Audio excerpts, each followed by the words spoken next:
Panginoon, tanggalin mo ang maraming stress sa buhay ko ngayon. Panginoon, maraming salamat sa laging pagbibigay ng pagkakataon sa aking buhay.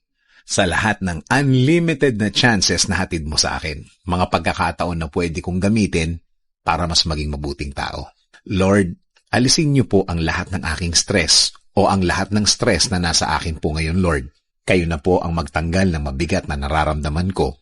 Kayo na po ang bahalang pag-aani ng aking araw-araw.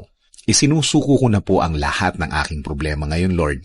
Ikaw na po ang bahala sa aking mga kinakaharap ngayon sa aking buhay, Lord. Ikaw na po ang bahalang palitan ng blessings ang aking mga problema ngayon. Panginoon, pakilagay na po ang mga bagay sa aking buhay na makakatulong po sa akin. Ilagay niyo na po ang mga taong pwedeng makatulong sa akin. Alam ko po na kilala niyo po ang mga taong pwedeng makatulong sa akin, Lord. Lord, kasama din po ng dasal na ito, ilagay niyo rin po ang mga aral na kailangan kong matandaan, mga lessons na magiging gabay ko sa pagharap ko sa susunod na panahon. Ikaw na po ang mag-guide ng buhay ko, Lord. Ikaw na po ang bahalang i-direct ito kung saan niyo po gustong dalhin. Alam ko po na pinakamaganda ang iyong plano para sa aking buhay.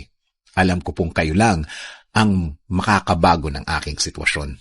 Patuloy niyo po akong i-bless ng mga bagay na makakatulong sa aking mga gagawin, sa aking trabaho, negosyo, at mga bagay na aking gagawin din para sa aking plano, Lord. Ikaw na din po ang bahala sa aking pamilya. Gawin mo pong safe ang kanilang mga araw. Gawin mo pong mas maganda ang mga bagay na kailangan nilang gawin. At Lord, gawin niyo rin pong safe ang kanilang mga pupuntahan. Ikaw na din po, Lord, ang magbigay ng mga blessings din na kailangan nila. Lord, ikaw na ang mag-lead ng kanilang buhay. Ikaw na po ang bahalang iangat at i-level up ang kanilang mga buhay. Ikaw na din po ang gumitna sa aming relasyon na mas maging maganda, Lord. Salamat. Salamat sa mga ibibigay mo, Lord.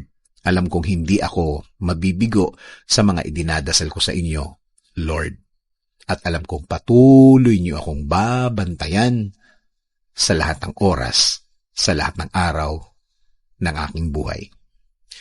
In Jesus' name I pray. Amen.